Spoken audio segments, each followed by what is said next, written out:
In the headlines, Achimota Rastafarian student slashes father's hand during fight. CLOGSAG challenges Government Statistician to provide data to support claims that public sector workers are overpaid. Fair Wages Commission says it is difficult to measure productivity of public sector workers. Nagrat calls on Tripartite Committee to determine urgently the new minimum wage for 2023 and also demands a cost of living allowance by June ending. We will hear from the mother of the 11-year-old girl whose father had allegedly attempted to use her for money rituals and how she jokingly told her mother that her father was going to use her for sacrifice 3 days before the incident. And we'll also tell you why Togbe Afede said he refunded the ex-gratia which was paid to him when he served as a member of the Council of State from 2017 to 2021. Welcome to Graphic Online's News in Brief.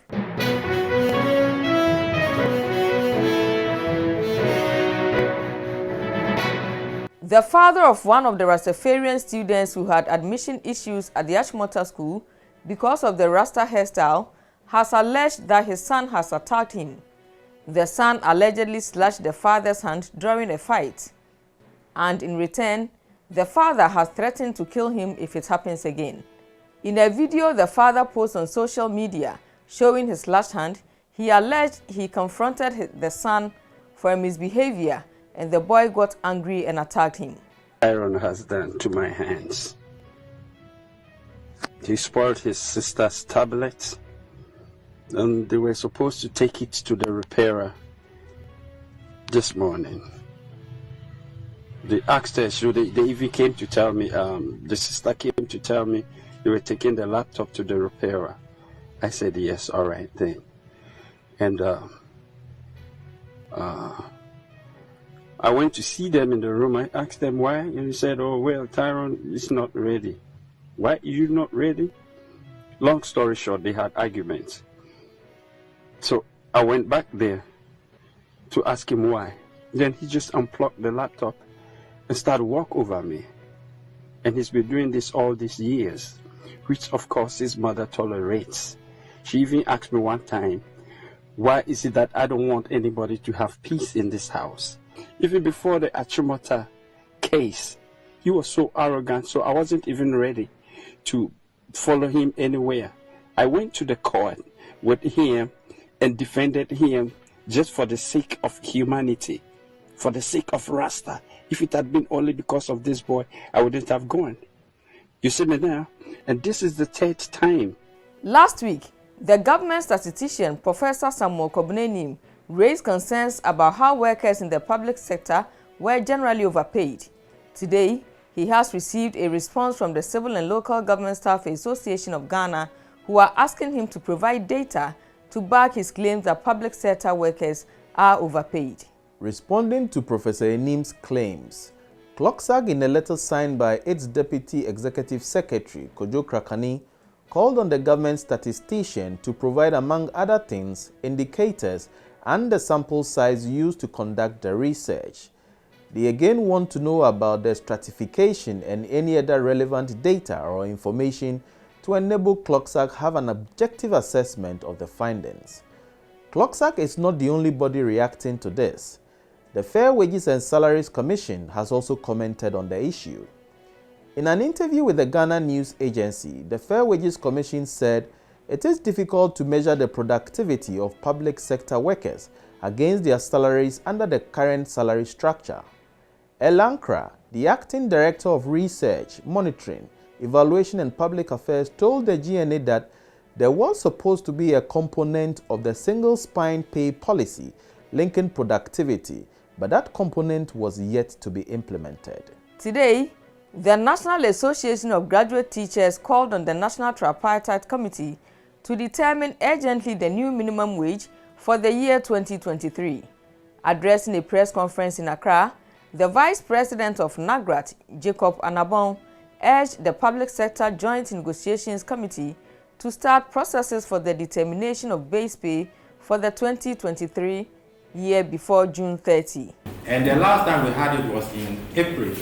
It was increased to 13.53, and a percentage of 8% from the 2021 minimum wage, and that is what we have now. So by now it should have been increased.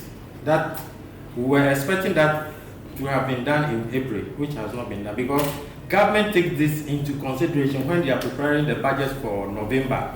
And if it is delayed, it means that government cannot budget very well for its workers, and that is what we are asking for. Also at the same press conference, the Nagrat Vice President further called on government to grant workers a 20% cost of living allowance COLA by the end of the month in order to cushion them in the face of growing economic challenges. He said the hardship would be left with no option than to declare a strike by the end of July if all requests made are not adhered to. In fact, we thought that by now it should have been done because we are not part of it. It's government, the employers and employees. These are the three people who meet to decide on the minimum wage. And we are expecting this announcement when we were at May Day. Our Secretary General asked for it, it was not given. We waited for a month, it is over a month now, we have not heard anything. So we are worried. The 11-year-old girl whose father allegedly attempted to use her for money rituals had jokingly told her mother last Tuesday that her father was going to use her for sacrifice. The jovial incident happened between mother and daughter 3 days before the girl was picked on Friday for the said money rituals at Oyibi in Accra. The mother made this known in an interview with GTV. I didn't know what I say. Thursday, Oba fan was school 12 o'clock. Me na make catch them 12 o'clock. On the ya na Miss me Jesus say or the ya. No answer can say. I ought to say a friend ya. Nti akola no so on die, yenina yen die. Ono na di phone ni ma me na me pick call. Me call ni nche na me say, "Ska, say na o papa ekon." O say, "Wa be fa Thursday." No ama wadamfo bi esusu na damfo bi efi abrochi aba. No we susu. No apa matale ni mpobo ade ablo nto ba be fa Thursday. Na obisa me say, "Odi ya na." Na me say, "Ai odi ya." No ankasa sanka say, "Ai eya oti say odi ya." Na me bisa say, "Na ska obi kasa asem we ya. Wo odwen ho sen." No akola nankasa kasi. Inde so de mi ko jiske duro. Businessman and Agwagwamefia of the Asogli State, Togbe Afede the 14th, has shed light on why he returned to state coffers an amount of 365,000 Ghana cedis paid to him as ex-gratia for his membership of the Council of State. According to the former president of the National House of Chiefs, he returned the money to the state because he was very uncomfortable with the payment and deemed it inappropriate for a short, effectively part-time work, for which he received a monthly salary and was entitled to other privileges. In a statement he issued Monday to clarify his refund of the amount, Togbe Afede said the payment came to his notice while he was working on his tax returns towards the end of 2021. According to him, he received tax receipts from the Council of State Secretariat that indicated that some money was paid into his bank account in July 2021 as ex-gratia. He duly confirmed the payment of the amount, but thought he not only did not deserve it, he also found it inappropriate per his personal principles, contrary to speculations that he returned it because he thought it was to set him up. Quote, "I did not think the payment was made to trap me, as is being speculated. I believe it was paid to everybody who served on the Council of State. However, I thought that extra payment was inappropriate for a short, effectively part-time work, for which I received a monthly salary and was entitled to other privileges. So I was very uncomfortable with it," Togbe Afede said.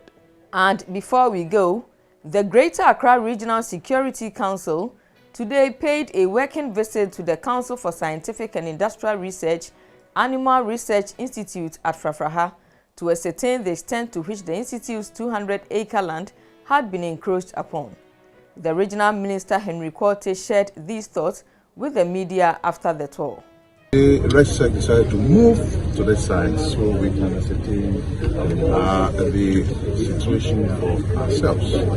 As you can clearly see, it is sad that people have the effrontery to move onto government property and build anyhow. For example, a veterinary clinic, as you can see, people are fencing a fence around it. I wonder where we are getting to. So we have come to look at it. Restcheck will go back and meet. I will take a decision, but in no time we'll inform you. Graphic Online's News in Brief is brought to you by Graphic News Plus. Download your Graphic News Plus now and choose your preferred package daily, weekly, monthly, and annually, and access free news on various interest areas as well. Visit us on graphic.com.gh for further information. Graphic News Plus, connecting people through news. Thank you for watching. For more news, please visit our website graphic.com.gh or follow us on Facebook at Daily Graphic and on YouTube at Graphic GH. I'm Amankwa Befi. Subscribe now.